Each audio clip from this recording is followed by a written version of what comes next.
നമസ്കാരം. Igneous learning അക്കാഡമിയിലേക്ക് എല്ലാ കൂട്ടുകാർക്കും സ്വാഗതം. അപ്പോൾ നമ്മൾ ഇന്ന് ചർച്ച ചെയ്യുന്നത് സോഷ്യൽ സയൻസ് പരീക്ഷയ്ക്ക് ഫസ്റ്റ് സെമസ്റ്ററിൽ ചോദിച്ചിട്ടുള്ള ചോദ്യങ്ങളും ഉത്തരങ്ങളുമാണ്.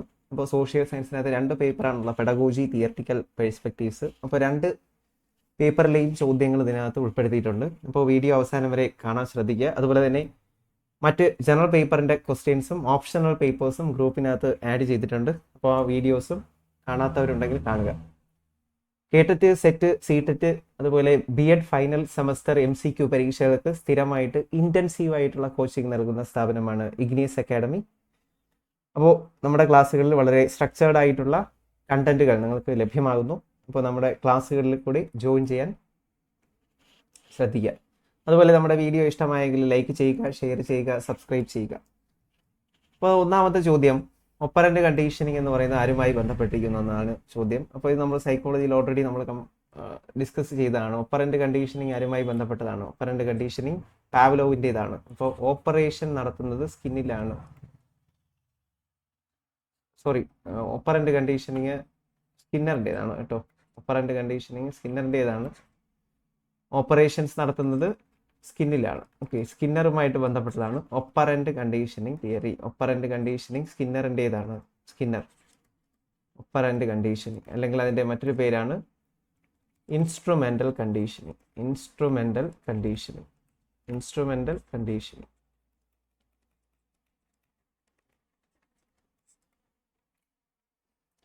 The domain which is concerned with the emotion is called. ഇമോഷൻസുമായിട്ട് ബന്ധപ്പെട്ടത്, ഫീലിങ്സുമായിട്ട് ബന്ധപ്പെട്ട ഡൊമൈൻ ഏതാണ്? ഇത് ബ്ലൂംസ് ടാക്സോണമിയിൽ നിന്നുള്ള ചോദ്യമാണ്. ഇപ്പോൾ 3 ഡൊമൈൻസ് ആണുള്ളത്: cognitive, affective and psycho motor domain. അതിൽ ഫീലിംഗ് ഡൊമൈൻ എന്നറിയപ്പെടുന്ന ഏതാണ്? അഫക്റ്റീവ് ഡൊമൈൻ ആണ്. Affective domain. Morality, ethics, emotions, sentiments. Something connected with your heart. Heart related ആയിട്ടുള്ള ഡൊമൈനാണ്. Affective domain. ഓക്കെ, ഓർത്തിരിക്കുക. എമോഷൻസും സെന്റിമെന്റ്സും ഒക്കെ ആയിട്ട് ബന്ധപ്പെട്ടിരിക്കുന്നത് ഹാർട്ട് റിലേറ്റഡ് ആയിട്ടുള്ള അഫക്റ്റീവ് ഡൊമൈൻ ആണ്. Affective domain. മറ്റൊരു ചോദ്യം, ability to understand own self. നിങ്ങളെ തന്നെ മനസ്സിലാക്കുന്നത്, എല്ലാം നമ്മൾ ജനറൽ പേപ്പറിൽ പഠിച്ചു കഴിഞ്ഞാണ്. നിങ്ങളെ തന്നെ മനസ്സിലാക്കുന്നെങ്കിൽ അതിനെ ഇൻട്രാ പേഴ്സണൽ ഇന്റലിജൻസ് എന്നാണ് പറയുന്നത്. Intra personal intelligence. നിങ്ങളെ മനസ്സിലാക്കുന്നു. Intra personal intelligence MI theory, Howard ഗാർഡനറുടെ MI തിയറിക്കകത്താണ് നമ്മളിത് പഠിച്ചത്. അടുത്തൊരു ചോദ്യം, which of the following form of question has more content coverage? ഒരുപാട് കണ്ടന്റ് കവർ ചെയ്യാൻ പറ്റുന്നത് ഏത് തരത്തിലുള്ള ചോദ്യ രീതി വെച്ചിട്ടാണ്? ഒരുപാട് കണ്ടന്റ് കവർ ചെയ്യാൻ പറ്റുന്നത് ഒബ്ജക്റ്റീവ് ടൈപ്പാണ്. 1 മാർക്കിന് 1 കണ്ടന്റ് കവർ ചെയ്യാൻ പറ്റും. ഓക്കെ, അങ്ങനെയാണെങ്കിൽ 10 മാർക്കിന് 10 കണ്ടന്റ് കവർ ചെയ്യാൻ പറ്റും. കണ്ടന്റ് കവറേജ് ഏറ്റവും കൂടുതലുള്ളത് ഒബ്ജക്റ്റീവ് ടൈപ്പ് ക്വസ്റ്റ്യൻ ആണ്. Objective type question.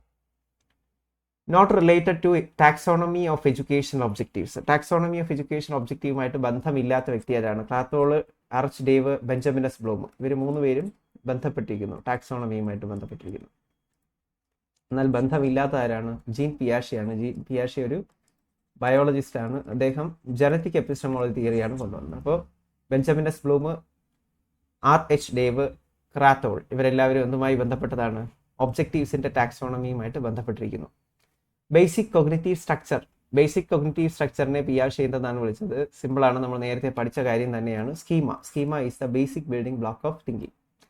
അടുത്തൊരു ചോദ്യം, which of the following is an example of specification under cognitive domain? Cognitive ഡൊമൈനിൽ വരുന്ന സ്പെസിഫിക്കേഷൻ ഏതാണ്? Locates, collects, draws, identifies. അപ്പോൾ ഏതാണ്? ഐഡന്റിഫൈസ് എന്നതാണ് സ്പെസിഫിക്കേഷൻ. സ്പെസിഫിക്കേഷൻ എന്ന് പറയുമ്പോൾ എന്താണ്? Subdivision of objectives. ഒബ്ജക്റ്റീവ്സിന്റെ സബ്ഡിവിഷൻ ആണ് എന്തെന്ന് പറയുന്നത്? സ്പെസിഫിക്കേഷൻ എന്ന് പറയുന്നത്, അല്ലെങ്കിൽ സ്പെസിഫിക് ബിഹേവിയറൽ ഔട്ട്കംസ് അല്ലെങ്കിൽ സബ്ഡിവിഷൻ ഓഫ് ഒബ്ജക്റ്റീവ്സിന്റെ സബ്ഡിവിഷൻ ആണ്, അല്ലെങ്കിൽ സ്പെസിഫിക് ബിഹേവിയറൽ ഔട്ട്കംസിനെയാണ് സ്പെസിഫിക്കേഷൻ എന്ന് പറയുന്നത്. അടുത്തൊരു ചോദ്യം, മോഡ്സ് ഓഫ് റെപ്രസെന്റേഷൻ തിയറിയിൽ നിന്നാണ്. മോഡ്സ് ഓഫ് റെപ്രസെന്റേഷൻ തിയറി കൊണ്ടുവന്ന ബ്രൂണർ ആണ്. അത് ഇന്റലക്ച്വൽ ഡെവലപ്മെന്റ് തിയറിയാണ്. Intellectual development theory.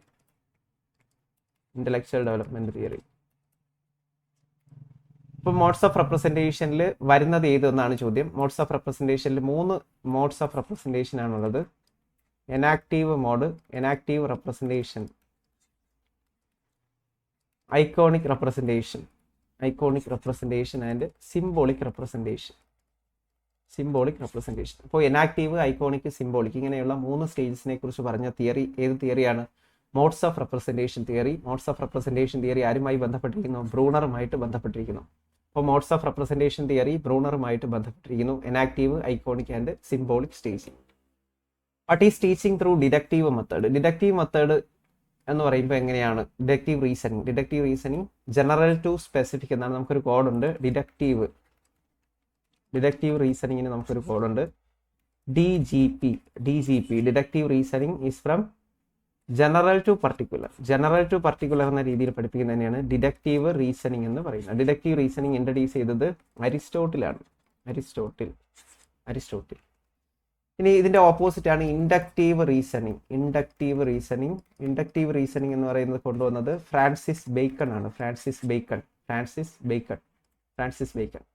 അപ്പോൾ അതിന്റെ കോഡ് IPG എന്നാണ്. IPG എന്ന് പറഞ്ഞാൽ ഇതിന്റെ കറക്റ്റ് ഓപ്പോസിറ്റ് ആണ്. Inductive reasoning is from particular to general. അപ്പോൾ ഡിഡക്റ്റീവും ഇൻഡക്റ്റീവും തെറ്റാതെ പഠിച്ചു വെച്ചേക്കുക. Deductive DGP deductive reasoning is from general to particular, general to specific എന്ന രീതിയിലാണ് ഇൻട്രൊഡ്യൂസ് ചെയ്തത് അരിസ്റ്റോട്ടിലാണ്. ഇനി ഇൻഡക്റ്റീവ് റീസണിങ് ആണെങ്കിൽ from particular to general introduce ചെയ്തത് ഫ്രാൻസിസ് ബേക്കൺ ആണ്. അടുത്തൊരു ചോദ്യം, why are curriculum activities used in teaching? Curriculum activities നമ്മൾ എന്തിനാണ് ഉപയോഗിക്കുന്നത്? To make teaching interesting. നമ്മുടെ ടീച്ചിങ് വളരെ ഇൻട്രസ്റ്റിംഗ് ആകാൻ വേണ്ടിയിട്ടാണ് നമ്മൾ കരിക്കുലം ആക്ടിവിറ്റീസ് ഉപയോഗിക്കുന്നത്. ഓക്കെ, അടുത്തൊരു ചോദ്യം, ഗ്രീൻ ഹൗസ് എഫക്റ്റിന് കാരണമാകുന്ന അല്ലെങ്കിൽ നമ്മുടെ അന്തരീക്ഷത്തിൽ ചൂട് കൂടുന്നതിന് കാരണമാകുന്ന വാതകം ഏതാണ്? കാർബൺ ഡൈ ഓക്സൈഡ് ആണ്. ഗ്രീൻ ഹൗസ് ഗ്യാസസിൽ ഏറ്റവും പ്രധാനപ്പെട്ടത് കാർബൺ ഡൈ ഓക്സൈഡ് ആണ്. അടുത്തൊരു വളരെ സിമ്പിൾ ആയിട്ടുള്ള ചോദ്യമാണ്, what differentiate state from nation? ഒരു രാഷ്ട്രത്തെ ഒരു നേഷനിൽ നിന്ന് വ്യത്യാസപ്പെടുത്തുന്നത് എന്താണ്? നേഷനെ വ്യത്യാസപ്പെടുത്തുന്നത് അല്ലെങ്കിൽ സ്റ്റേറ്റിനെ വ്യത്യാസപ്പെടുത്തുന്നത് കോൺഷ്യസ്നെസ് ഓഫ് പൊളിറ്റിക്കൽ യൂണിറ്റി എന്നാണ്. കോൺഷ്യസ്നെസ് ഓഫ് പൊളിറ്റിക്കൽ യൂണിറ്റി ആണ് വരാത്തത്. ഒരു സ്റ്റേറ്റിന്റെ 4 എലമെന്റുകളെ കുറിച്ചാണ് ചോദ്യം ചോദിച്ചിരിക്കുന്നത്. ഫിക്സഡ് ടെറിട്ടറി, ഗവൺമെന്റ്, സോവേണിറ്റി, 4ാമത്തെ എലമെന്റ് പോപ്പുലേഷൻ.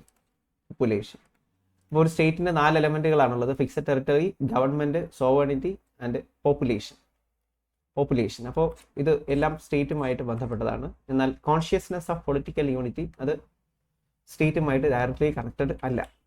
അടുത്തൊരു ചോദ്യം, സോഷ്യോമെട്രിക് ടെക്നിക്ക് എല്ലാം നമ്മൾ കണ്ടതാണ്. ആരുമായി ബന്ധപ്പെട്ടിരിക്കുന്നു? JL മൊറീനോയുമായിട്ട് ബന്ധപ്പെട്ടതാണ് സോഷ്യോമെട്രിക് ടെക്നിക്ക്. അടുത്തൊരു ചോദ്യം, black board can be included in which category of teaching aid? Black board ഏത് തരത്തിലുള്ള ടീച്ചിങ് എയ്ഡ് ആയിട്ടാണ് വരുന്നത്? ബ്ലാക്ക് ബോർഡ് ഏതിനകത്ത് വരും? ബ്ലാക്ക് ബോർഡ് ഒരു വിഷ്വൽ എയ്ഡ് ആണ്. അതുപോലെ തന്നെ ഇന്നെവിറ്റബിൾ എയ്ഡ് എന്നറിയപ്പെടുന്ന ഏതാണ്? ഇന്നെവിറ്റബിൾ ഒഴിച്ചുകൂടാൻ പറ്റാത്ത എയ്ഡ് ആണ് ബ്ലാക്ക് ബോർഡ് എന്ന് പറയുന്നത്. അതുപോലെ തന്നെ ബ്ലാക്ക് ബോർഡ് എന്ന് പറയുന്ന ഒരു LMS ഉണ്ട്. ബ്ലാക്ക് ബോർഡ് ലേൺ എന്ന് പറയുന്ന ഒരു LMS ഉണ്ട്. Learning management system. അതുകൂടി ഓർത്ത് വെച്ചേക്കുക. അതുപോലെ തന്നെ ഓപ്പറേഷൻ ബ്ലാക്ക് ബോർഡ് എന്ന് പറയുന്നത് 1986 പോളിസിയുമായിട്ട് ബന്ധപ്പെട്ടതാണ്. Operation blackboard. ഇനി ലെജിബിലിറ്റി ഇൻ ഹാൻഡ് റൈറ്റിംഗ് എന്നൊക്കെ പറയുന്നത് ബ്ലാക്ക് ബോർഡ് റൈറ്റിംഗ് ഒരു സ്കില്ലാണ്. Legibility of handwriting. Okay, blackboard writing ഒരു സ്കില്ലാണ്. അതുപോലെ തന്നെ ഒരു ലേണിംഗ് എയ്ഡ് ആണ്, വിഷ്വൽ എയ്ഡ് ആണ്. ഓപ്പറേഷൻ ബ്ലാക്ക് ബോർഡ് എന്ന് പറയുന്നത് 1986 പോളിസിയുമായിട്ട് ബന്ധപ്പെട്ടതാണ്. ഇൻഡിവിജ്വലൈസിങ് ഇൻസ്ട്രക്ഷൻ എന്തുമായി ബന്ധപ്പെട്ടിരിക്കുന്നു? ഇൻഡിവിജ്വലൈസ്ഡ് ഇൻസ്ട്രക്ഷൻ എന്ന് പറയുന്നത് സെൽഫ് ലേണിങ്ങിന് ഇമ്പോർട്ടൻസ് കൊടുക്കുന്നതാണ്. ഇൻഡിവിജ്വലൈസ്ഡ് ഇൻസ്ട്രക്ഷൻ അത് ബിഹേവിയറിസ്റ്റ് തിയറിയുമായിട്ട് ബന്ധപ്പെട്ടതാണ്. Individualised instruction. Zone of proximal development അല്ലെങ്കിൽ ഇസഡ് അല്ലെങ്കിൽ സോൺ ഓഫ് പ്രോക്സിമൽ ഡെവലപ്മെന്റ് എന്ന കൺസെപ്റ്റ് ഇൻട്രൊഡ്യൂസ് ചെയ്തത് വൈഗോട്സ്കി ആണ്. Okay, the region between ZAD, zone of actual development and zone of potential development.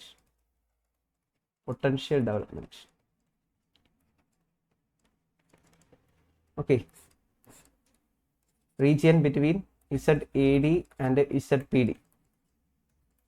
Zone of potential development, zone of actual development ഇടയ്ക്കുള്ളതാണ് zone of proximal development അതിനെക്കുറിച്ച് പറയുന്നത് വൈഗോട്സ്കിയാണ്. അതുപോലെ തന്നെ zone of proximal ഡെവലപ്മെന്റിലാണ് scaffolding എന്ന് പറയുന്ന കൺസെപ്റ്റ് വരുന്നത്. സ്കഫോൾഡിംഗ് സപ്പോർട്ട് കൊടുക്കുന്നത് സോൺ ഓഫ് പ്രോക്സിമൽ ഡെവലപ്മെന്റിൽ ആണ്. Which of the following comprise teaching skill ഏതാണ്? ഇതിൽ ഏതാണ് ടീച്ചിങ് സ്കില്ലായിട്ടുള്ളത്? Blackboard writing, questioning, explaining, all of the above. എന്താണ്? ഇതെല്ലാം വരും. അപ്പോൾ 8 മേജർ സ്കില്ലുകൾ, കോർ ടീച്ചിങ് സ്കില്ലുകൾ നമ്മൾ പഠിച്ചിട്ടുണ്ട്. അതിനകത്തുനിന്ന് ചോദ്യങ്ങൾ വരാം. കോർ ടീച്ചിങ് സ്കിൽസ് പഠിച്ചിട്ടുണ്ട്. അപ്പോൾ ബ്ലാക്ക് ബോർഡ് റൈറ്റിംഗ് നമ്മളിപ്പോൾ പഠിച്ചതേ ഉള്ളൂ. ക്വസ്റ്റ്യനിങ്, എക്സ്പ്ലെയിനിങ്, സ്റ്റിമുലസ് വേരിയേഷൻ, ഇങ്ങനെയുള്ള 8 പ്രധാന സ്കില്ലുകളുണ്ട്. ആ സ്കിൽസ് നന്നായിട്ട് നോക്കുക. പ്രോജക്റ്റ് മെത്തേഡ് ആരുടെ കോൺട്രിബ്യൂഷൻ ആണ്? ഫിലോസഫിയിൽ നമ്മൾ കണ്ടതാണ്. പ്രോജക്റ്റ് മെത്തേഡ് പ്രാഗ്മാറ്റിസത്തിൻ്റെതാണ്. WH കിൽപാട്രിക് ആണ് കൊണ്ടുവന്നത്. WH കിൽപാട്രിക് ആണ് പ്രോജക്റ്റ് മെത്തേഡ് ഇൻട്രൊഡ്യൂസ് ചെയ്തത്. Attributes are the elements of dash. Attributes എന്തിന്റെ എലമെന്റ്സ് ആണ്? ഇത് മോഡൽസ് ഓഫ് ടീച്ചിങ് എന്ന ഭാഗത്ത് ചോദ്യമാണ്. ആട്രിബ്യൂട്ട്സ് കൺസെപ്റ്റിന്റെ എലമെന്റ് എന്നാണ് ആര് പറയുന്നത്? ബ്രൂണർ പറയുന്നത്. ബ്രൂണറിന്റെ ഒരു കൺസെപ്റ്റിന് 5 എലമെന്റുകളുണ്ട് എന്നാണ് ബ്രൂണർ പറയുന്നത്. അതിൽ ഒരു എലമെന്റ് ആണ് ഈ പറയുന്ന attributes. Which of the following methods emphasizes the principles of purposeful എക്സ്പീരിയൻസിന് ഇമ്പോർട്ടൻസ് കൊടുക്കുന്ന ഏതാണ്? പ്രോജക്റ്റ് മെത്തേഡ് പർപ്പസ്ഫുൾ എക്സ്പീരിയൻസിന് പ്രാധാന്യം നൽകുന്നു. അതുപോലെ തന്നെ യൂട്ടിലിറ്റി, പർപ്പസ്ഫുൾ ആക്ടിവിറ്റി, സോഷ്യൽ എൻഗേജ്മെന്റിനൊക്കെ പ്രാധാന്യം നൽകുന്നു. പ്രോജക്റ്റ് മെത്തേഡ് ഇൻട്രൊഡ്യൂസ് ചെയ്ത് നിങ്ങൾക്കറിയാം. പ്രാഗ്മാറ്റിസം. പ്രാഗ്മ എന്ന വാക്കിന്റെ അർത്ഥം ആക്ഷൻ എന്നാണ്. WH Kilpatrick. പ്രാഗ്മാറ്റിസം. അടുത്തൊരു ചോദ്യം മൾട്ടിപ്പിൾ ഇന്റലിജൻസുമായിട്ട് ബന്ധപ്പെട്ടതായിരുന്നു. നമുക്കറിയാം ഹൊവാർഡ് ഗാർഡനറാണ്. ഒരുപാട് തവണ നമ്മൾ കണ്ട ക്വസ്റ്റ്യൻ ആണ്. സോഷ്യൽ കൺസ്ട്രക്റ്റിവിസം അതുപോലെ തന്നെ റിപ്പീറ്റഡ് ആണ്. വൈഗോട്സ്കിയുടേതാണ് social constructivism. Synthesis as an instructional objective belongs to. Synthesis എന്ന് പറയുന്നത് ഏതിനകത്ത് വരും? കോഗ്നിറ്റീവ് ഡൊമൈനിനകത്ത് വരുന്ന ഒരു ഒബ്ജക്റ്റീവാണ് സിന്തസിസ് എന്ന് പറയുന്നത്. ഓക്കെ, അപ്പോൾ ഓരോ ബ്ലൂംസ് ടാക്സോണമിയിലെ ഓരോ സ്റ്റേജസും കൃത്യമായി പഠിച്ചു വെച്ചേക്കുക. ദ ടേം സ്കഫോൾഡിംഗ് എന്ന ടേം ആരുമായി ബന്ധപ്പെട്ടിരിക്കുന്നു എന്ന് ചോദിച്ചാൽ ബ്രൂണറും വൈഗോട്സ്കിയും ഉണ്ട്. ടേം കോയിൻ ചെയ്തത് ആരാണ്? ടേം കോയിൻ ചെയ്തത് ബ്രൂണറാണ്. എന്നാൽ പോപ്പുലറൈസ്ഡ് ബൈ വൈഗോട്സ്കിയാണ് പോപ്പുലറൈസ് ചെയ്തത്. ഇപ്പോൾ ടേം അസോസിയേറ്റ് ചെയ്തിരിക്കുന്നത് ബ്രൂണറുമായിട്ടാണ്. പ്രൊപ്പണന്റ് ഓഫ് പ്രോജക്റ്റ് മെത്തേഡ് ആരുമായി ബന്ധപ്പെട്ടിരിക്കുന്നു? WH കിൽപാട്രിക് പ്രോജക്റ്റ് മെത്തേഡിനെ ഹോൾ ഹാർട്ടഡ് പർപ്പസ്ഫുൾ ആക്ടിവിറ്റി എന്നാണ് പ്രോജക്റ്റ് മെത്തേഡിനെ WH കിൽപാട്രിക് വിളിച്ചത്. Okay, whole hearted purposeful activity എന്ന പ്രോജക്റ്റ് മെത്തേഡിനെ വിളിച്ചത് ആരാണ്? WH കിൽപാട്രിക് ആണ്. Okay, project is a problematic act എന്ന് പറഞ്ഞത് ആരാണ്? പ്രോബ്ലമാറ്റിക് ആക്ട് എന്ന് പറഞ്ഞത് സ്റ്റീവൻസൺ ആണ്. പ്രോജക്റ്റ് മെത്തേഡിന്റെ ഫാദർ WH കിൽപാട്രിക് തന്നെയാണ്. ഹോൾ ഹാർട്ടഡ് പർപ്പസ്ഫുൾ ആക്ടിവിറ്റി എന്ന പ്രോജക്റ്റിനെ ഡിഫൈൻ ചെയ്തത് WH കിൽപാട്രിക് ആണ്. Project is a problematic act എന്ന് പറഞ്ഞത് Stevenson. Not an element of cooperative ലേണിംഗിന്റെ എലമെന്റ് അല്ലാത്തത് ഏതാണ്? Positive regard, group processing, individual accountability, face to face interaction. Positive റിഗാർഡാണ് വരാത്തത്. ഓക്കെ, അപ്പോൾ കോപ്പറേറ്റീവ് കൊളാബറേറ്റീവ് ലേണിംഗ് ഒക്കെ പഠിച്ചു വെച്ചേക്കുക. Which among the following is not an essential quality of a teacher? ടീച്ചറിന്റെ ക്വാളിറ്റി അല്ലാത്തത് ഏതാണ്? ഒരു ടീച്ചറിന്റെ ഒരിക്കലും വരാത്ത ക്വാളിറ്റിയാണ് പ്രജുഡീസ്ഡ് ടീച്ചർ. പല സോഷ്യൽ സയൻസ് ടീച്ചർമാർ പോലും പ്രജുഡീസ്ഡ് ആകാറുണ്ട്. അപ്പോൾ നമ്മൾ ഒരിക്കലും അങ്ങനെ ആകാൻ പാടില്ല. നമ്മൾ ഒബ്ജക്റ്റീവ് ആയിരിക്കണം. എല്ലാവരെയും ഒരുപോലെ നമ്മൾ കാണാൻ ശ്രമിക്കണം. ഒബ്ജക്റ്റീവ്. അടുത്ത് കണ്ടന്റിൽ നിന്നുള്ള ചോദ്യമാണ്. കണ്ടന്റിൽ നിന്ന് ചോദ്യങ്ങൾ ചോദിക്കാറുണ്ട്. അപ്പോൾ SCERT കണ്ടന്റുകൾ കൃത്യമായിട്ട് അറിഞ്ഞിരിക്കണം. ബാറ്റിൽ ഓഫ് പ്ലാസി നിങ്ങൾക്കറിയാം, ബ്രിട്ടീഷുകാർ ഇന്ത്യയിൽ നടത്തിയ ആദ്യത്തെ യുദ്ധമാണ് ബാറ്റിൽ ഓഫ് പ്ലാസി. 1757 പ്ലാസി ബംഗാളിലാണ്. ബാറ്റിൽ ഓഫ് പ്ലാസി 1757 പ്ലാസി യുദ്ധം. 1857 first war of Indian independence.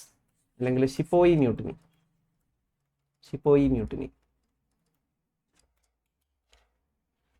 Outer most layer of the earth. നമ്മുടെ എർത്തിന് കുറേ ലെയറുകളുണ്ട്. അതിൽ ഏറ്റവും പുറമേയുള്ള പാളിയെ എന്തെന്ന് വിളിക്കും? ക്രസ്റ്റ്. അതിന് തൊട്ടകത്തുള്ളത് മാന്റിൽ. അതിന് അകത്തുള്ളതിനെ നമ്മൾ എന്തെന്ന് വിളിക്കും? കോർ എന്ന് വിളിക്കും. ഇപ്പോൾ ക്രസ്റ്റ് ഒന്നാമത്തേതാണ്, രണ്ടാമത്തെ അകത്തതോട് മാൻറ്റിൽ, ക്രസ്റ്റ് മാൻറ്റിൽ, മൂന്നാമത്തത് കോർ.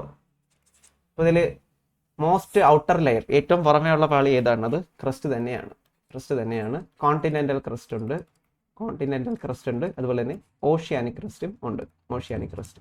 അപ്പോൾ ഇത് കൃത്യമായിട്ട് കണ്ടന്റുകൾ മനസ്സിലാക്കാൻ ശ്രമിക്കുക. ഇത് 8ാം ക്ലാസ്സിലെ കൺസെപ്റ്റാണ്, 8ാം ക്ലാസ്സിൽ.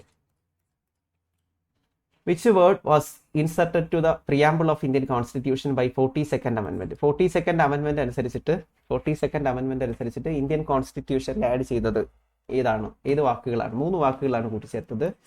Secular, socialist, secular socialist, integrity. Secular socialist, integrity എന്നീ 3 വാക്കുകൾ ഇന്ത്യൻ കോൺസ്റ്റിറ്റ്യൂഷനിൽ ആഡ് ചെയ്തത് 42nd Amendment 1976. ഈ അമെൻമെന്റിനെ മിനി കോൺസ്റ്റിറ്റ്യൂഷൻ എന്നറിയപ്പെടുന്നു. മിനി കോൺസ്റ്റിറ്റ്യൂഷൻ എന്നറിയപ്പെടുന്നത് 42nd Amendment ആണ്. അതുപോലെ തന്നെ ലാർജസ്റ്റ് അമെൻമെന്റ് ഏതാണ്? ലാർജസ്റ്റ് അമെൻമെന്റ് 42nd Amendment ആണ്. 42nd Amendment ആണ്. ഫണ്ടമെന്റൽ ഡ്യൂട്ടീസ് ആഡ് ചെയ്തത്, ഫണ്ടമെന്റൽ ഡ്യൂട്ടീസ് ആഡ് ചെയ്തത് 42nd Amendment അനുസരിച്ചിട്ടാണ്. അന്ന് ഇന്ദിരാഗാന്ധി ആയിരുന്നു ഇന്ത്യയുടെ പ്രൈം മിനിസ്റ്റർ. ഇന്ത്യയുടെ പ്രസിഡന്റ് ഓഫ് ഇന്ത്യ എന്ന് പറയുന്നത് ഫക്രുദ്ദീൻ അലി അഹമ്മദ്. ഓക്കെ, ഇപ്പോൾ 42nd Amendment കൃത്യമായി പഠിക്കുക. റിപ്പീറ്റഡ് ആയിട്ട് ചോദിക്കുന്നതാണ്. സെക്യുലർ, സോഷ്യലിസ്റ്റ്, ഇൻറ്റഗ്രിറ്റി എന്നീ വാക്കുകളൊക്കെ കൂട്ടിച്ചേർത്തു. അതുപോലെ തന്നെ പ്രിയാമ്പിളിനകത്ത് എഡിറ്റിംഗ് വരുത്തിയ ഒരേ ഒരു അമെൻമെന്റ് ആണ്. പ്രിയാമ്പിളിനകത്ത് അമെൻഡിങ് വരുത്തിയത് 42nd Amendment ആണ്. Most accurate representation of earth സർഫേസിന്റെ ഏറ്റവും ആക്യുറേറ്റ് ആയിട്ടുള്ള റെപ്രസെൻറ്റേഷൻ ഏതാണ്? അത് ഗ്ലോബ് ആണ്. ഗ്ലോബ് ഒരു 3 ഡയമെൻഷണൽ ഏതാണ്. Most accurate representation of earth ആണ് ഗ്ലോബ് എന്ന് പറയുന്നത്. മാപ്പ് എന്ന് പറയുന്നത് 2D ആണ്. 2 ഡയമെൻഷണൽ റെപ്രസെൻറ്റേഷൻ ആണ്. മാപ്പ്, ഗ്ലോബ്, അറ്റ്ലസ് ഇതെല്ലാം നമുക്ക് എന്താണ് കുട്ടിയിൽ ഉണ്ടാക്കുന്നത്? പ്ലേസ് സെൻസ് ആണ്. Place sense. India belongs to which type of economic system? ഇന്ത്യയിൽ ഫോളോ ചെയ്യുന്നത് എന്ത് ഇക്കണോമിക് സിസ്റ്റം ആണ്? എന്താണ്? മിക്സഡ് ഇക്കണോമിക് സിസ്റ്റം ആണ്. അതായത് ഇവിടെ ക്യാപിറ്റലിസത്തിന്റെയും സോഷ്യലിസത്തിന്റെയും ഒരു മിക്സിംഗ് ആണ് മിക്സഡ് ഇക്കണോമി എന്ന് പറയുന്നത്. ഓക്കെ, പബ്ലിക്കും പ്രൈവറ്റും ഇവിടെയുണ്ട്. പബ്ലിക് ഉണ്ട്, അതുപോലെ തന്നെ പ്രൈവറ്റും ഉണ്ട്. ഇപ്പോൾ ക്യാപിറ്റലിസ്റ്റ് എന്ന് പറയുമ്പോൾ നിങ്ങൾക്കറിയാം പ്രൈവറ്റിനെ ആണ് കൂടുതൽ പ്രാധാന്യം. പ്രൈവറ്റ് ആണ്. അതുപോലെ തന്നെ പ്രോഫിറ്റ് മോട്ടീവ് ആണ്. പ്രോഫിറ്റ് ഓറിയന്റഡ് ആണ്. സോഷ്യലിസ്റ്റ് എന്ന് പറയുമ്പോൾ പബ്ലിക്കിനാണ് ഇമ്പോർട്ടൻസ്. പബ്ലിക്കിനാണ് ഇമ്പോർട്ടൻസ്. കൊഗ്നിറ്റീവ് ഡൊമൈൻ എന്ന് പറയുന്നത് എന്താണ് ശരിക്കും? കൊഗ്നിറ്റീവ് ഡൊമൈൻ എന്ന് പറയുമ്പോൾ നോളജ് റിലേറ്റഡ് ആണ്, അല്ലെങ്കിൽ ബ്രെയിൻ റിലേറ്റഡ് ആയിട്ടുള്ള കൺസെപ്റ്റുകളാണ്. ബുദ്ധിയുമായിട്ട് ബന്ധപ്പെട്ടതാണ്. ബ്രെയിൻ റിലേറ്റഡ് ആയിട്ടുള്ള കൺസെപ്റ്റുകളാണ്. ഇന്റലക്ച്വൽ ആയിട്ടുള്ള ടാസ്കുകളെ കുറിച്ചാണ് ഇതിനകത്ത് പറയുന്നത്. കൊഗ്നിറ്റീവ് ഡൊമൈനിന്റെ ടാക്സോണമി തയ്യാറാക്കിയത് 1956 ആരാണ്? ബെഞ്ചമിൻ എസ് ബ്ലൂം ആണ് കൊഗ്നിറ്റീവ് ഡൊമൈൻ തയ്യാറാക്കിയത്. മെഷറബിൾ, ഒബ്സർവബിൾ, ഈസിലി അറ്റൈനബിൾ ആയിട്ടുള്ള ലേണിംഗ് ഔട്ട്കംസിനെ എന്ത് വിളിക്കും? സ്പെസിഫിക്കേഷൻ എന്ന് വിളിക്കും. സ്പെസിഫിക്കേഷൻ അല്ലെങ്കിൽ specific behavioural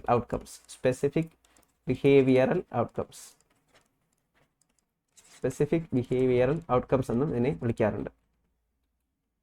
Who among the 4 educationists given in the brackets closely associated with the project method? Project മെത്തേഡുമായിട്ട് കൂടുതലായിട്ട് ബന്ധപ്പെട്ടിരിക്കുന്നത് ആരാണ്? നിങ്ങൾക്കറിയാം പ്രോജക്റ്റ് മെത്തേഡ് ഇൻട്രൊഡ്യൂസ് ചെയ്തത് W.S. കിൽപാട്രിക് ആണ്. ഹോൾ ഹാർട്ടഡ് പർപ്പസ്ഫുൾ ആക്ടിവിറ്റി എന്ന പ്രോജക്റ്റിനെ വിളിച്ചത് കിൽപാട്രിക് ആണ്. അദ്ദേഹം ഒരു പ്രാഗ്മാറ്റിസ്റ്റ് ആണ്. സ്റ്റഡി ഓഫ് കോയിൻസിനെ കുറിച്ചുള്ള പഠനത്തെ എന്ത് വിളിക്കും? സ്റ്റഡി ഓഫ് കോയിൻസ് ആണ് numismatics. Study of coins. Philately എന്ന് പറയുന്നത് സ്റ്റാമ്പുകളെ കുറിച്ചുള്ള പഠനമാണ് ഫിലാറ്റലി. ഓർണിത്തോളജി എന്ന് പറയുമ്പോൾ ബേർഡ്സിനെ കുറിച്ചുള്ള പഠനമാണ്. അപ്പോൾ പലതരത്തിലുള്ള പഠനങ്ങൾ പരീക്ഷകൾക്ക് ചോദിക്കാറുണ്ട്. പഠിച്ചു വെച്ചേക്കുക. എലമെന്റ്സ് ഓഫ് കൺസെപ്റ്റിന്റെ എലമെന്റ് ആണ് എന്തെന്ന് പറയുന്നത്? ആട്രിബ്യൂട്ട്. ഇത് ബ്രൂണറിന്റെ ഒരു കൺസെപ്റ്റ് ആണ്. ബ്രൂണറിന്റെ കൺസെപ്റ്റ് ആണ്. അടുത്തൊരു ചോദ്യം, which among the following gives more freedom to the learner to interact? ലേണറിന് കൂടുതൽ ഫ്രീഡം കിട്ടുന്നത് ഏതിലാണ്? സ്മോൾ ഗ്രൂപ്പ് ഡിസ്കഷനിലാണ് കുട്ടികൾക്ക് കൂടുതൽ നന്നായി ഇന്ററാക്ട് ചെയ്യാൻ പറ്റുന്നത്. Small group discussion. സോഷ്യോഗ്രാം എന്ന് പറയുന്ന graphical representation of sociometric data. Sociogram എന്ന് പറയുന്നത് എന്തിൻ്റെ റെപ്രസെൻറ്റേഷൻ ആണ്? ഗ്രൂപ്പ് എനർജി അല്ലെങ്കിൽ ഹ്യൂമൻ റിലേഷൻസ് അല്ലെങ്കിൽ ഗ്രൂപ്പ് എനർജിയാണ് നമുക്ക് ഇതിൽ നിന്ന് മനസ്സിലാക്കാൻ പറ്റുന്നത്. No one can teach any one, no one learns alone, people learn together, acting in and on their world. അപ്പോൾ no one can teach any one, no one learners alone, people learn together, acting in and on their world എന്ന് പറഞ്ഞത് ആരാണ് അങ്ങനെ പറഞ്ഞത്? Paulo Freire ആണ്. അപ്പോൾ ഇദ്ദേഹം critical പെഡഗോജിയുമായിട്ട് ബന്ധപ്പെട്ട വ്യക്തിയാണ്. Critical pedagogy. No one can teach any one, no one learns alone, people learn together, acting in and on their world എന്ന് പറഞ്ഞത് ക്രിട്ടിക്കൽ പെഡഗോജി കൊണ്ടുവന്ന പൗലോ ഫ്രെയർ ആണ്. Concept attainment model of teaching കൊണ്ടുവന്നത് Bruner ആണ്. ബ്രൂണറിന്റെ concept attainment മോഡലിൽ inductive reasoning ആണ് ഉപയോഗിക്കുന്നത്. Inductive reasoning. അതുപോലെ തന്നെ കൺസെപ്റ്റ് അറ്റൈൻമെന്റ് മോഡലിൽ എന്ന് പറയുന്നത് ഇൻഫർമേഷൻ പ്രോസസ്സിംഗ് ഫാമിലിയിലാണ് വരുന്നത് എന്ന് ഓർത്തിരിക്കുക. Which of the following is Doordarshan's educational television channel? ദൂരദർശന്റെ എഡ്യൂക്കേഷൻ ടെലിവിഷൻ ചാനൽ ഏതാണ്? ടെക്നോളജി പേപ്പറിൽ നമ്മൾ പഠിച്ചതാണ്. അത് ജ്ഞാൻ ദർശൻ ആണ്. ജ്ഞാൻ ദർശൻ ദൂരദർശന്റെ എഡ്യൂക്കേഷണൽ ചാനലാണ് ജ്ഞാൻ ദർശൻ. ലോ ഓഫ് എഫക്റ്റ് സൈക്കോളജിയിൽ നിങ്ങൾ പഠിക്കുന്നതാണ്. ലോ ഓഫ് എഫക്റ്റ് അല്ലെങ്കിൽ പ്രൈമറി ലേണിംഗ് ലോസ് കൊണ്ടുവന്ന ആരാണ്? തോണ്ടേക്ക് ആണ്. തോണ്ടേക്കിന്റെ 3 പ്രൈമറി ലേണിംഗ് ലോസ് ആണുള്ളത്. അപ്പോൾ രാവിലെ തോണ്ടേക്ക് റെഡി ആകുന്നു. Law of readiness. എന്നിട്ട് എന്ത് ചെയ്യുന്നു? റെഡി ആയിട്ട് എക്സർസൈസ് ചെയ്യാൻ പോകുന്നു. ലോ ഓഫ് എക്സർസൈസ് ചെയ്ത് കഴിയുമ്പോൾ അത് തോണ്ടേക്കിൽ ഒരു എഫക്റ്റ് ഉണ്ടാക്കുന്നു. Law of effect. അപ്പോൾ readiness, exercise, effect. Law of readiness, exercise, effect ആരുമായി ബന്ധപ്പെട്ടിരിക്കുന്നു? തോണ്ടേക്കുമായിട്ട് ബന്ധപ്പെട്ടതാണ്. Which of the following is an example of specification under affective domain? Affective ഡൊമൈനിൻ്റെ അടിയിൽ വരുന്നത് ഏത് ഒബ്ജക്റ്റീവ് ആണ് അല്ലെങ്കിൽ ഏത് സ്പെസിഫിക്കേഷൻ ആണ്? അഫക്റ്റീവ് ഡൊമൈനിൽ വരുന്നത് ഏതാണ്? എംപതിയാണ്. എംപതി എന്ന് പറയുമ്പോൾ അഫക്റ്റീവ് ആണ്. ഇമോഷൻസും ഫീലിങ്സുമായിട്ട് ബന്ധപ്പെട്ടതൊക്കെ ഏതിനകത്ത് വരും? അഫക്റ്റീവ് ഡൊമൈനിലാണ് വരുന്നത്. ഐഡന്റിഫൈസ് എന്ന് പറയുന്നത് കോഗ്നിറ്റീവ് ഡൊമൈനിലാണ്. ഓക്കെ. ഡ്രോസ് എന്ന് പറയുന്നത് സൈക്കോ മോട്ടോർ ഡൊമൈനിലാണ്. ഡൂയിങ് ഡൊമൈൻ ആണ്. അടുത്തൊരു ചോദ്യം, difference between a child's capacity to solve problems on his own and his capacity to solve them with assistance. അപ്പോൾ ഇസഡ് എ ഡിയും ഇസഡ് പി ഡി അല്ലെങ്കിൽ zone of potential ലെവലും തമ്മിലുള്ള ഡിഫറൻസിനെ ആ റീജിയനെ വിളിക്കുന്ന പേരാണ് ഇസഡ് പി ഡി അല്ലെങ്കിൽ പ്രോക്സിമൽ ഡെവലപ്മെന്റ് എന്ന് പറയുന്നത്. ഇവിടെയാണ് സ്കഫോൾഡിംഗ് നൽകുന്നത്. സ്കഫോൾഡിംഗ്.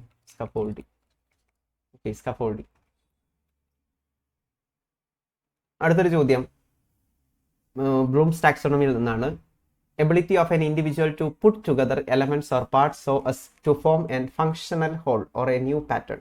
അപ്പോൾ പല എലമെന്റുകളെ കൂട്ടിച്ചേർക്കാനുള്ള കഴിവിനെ എന്ത് വിളിക്കും? അതിനെയാണ് സിന്തസിസ് എന്ന് വിളിക്കുന്നത്. സിന്തസിസ് എന്ന് പറയുമ്പോൾ എന്താണ്? Integrating different parts. അടുത്തൊരു ചോദ്യം, the method propagated by the philosophic school of pragmatism. Pragmatism മുന്നോട്ട് വയ്ക്കുന്ന മെത്തേഡ് ഏതാണ്? അത് പ്രോജക്റ്റ് മെത്തേഡാണ്. പ്രോജക്റ്റ് മെത്തേഡ് കൊണ്ടുവന്ന W.H. കിൽപാട്രിക് ആണ്. അടുത്തൊരു ചോദ്യം, which among the following is not a primary source? Primary source അല്ലാത്തത് ഏത്? പ്രൈമറി സോഴ്സ് എന്ന് പറയുമ്പോൾ ഫസ്റ്റ് ഹാൻഡ് ഇൻഫർമേഷൻ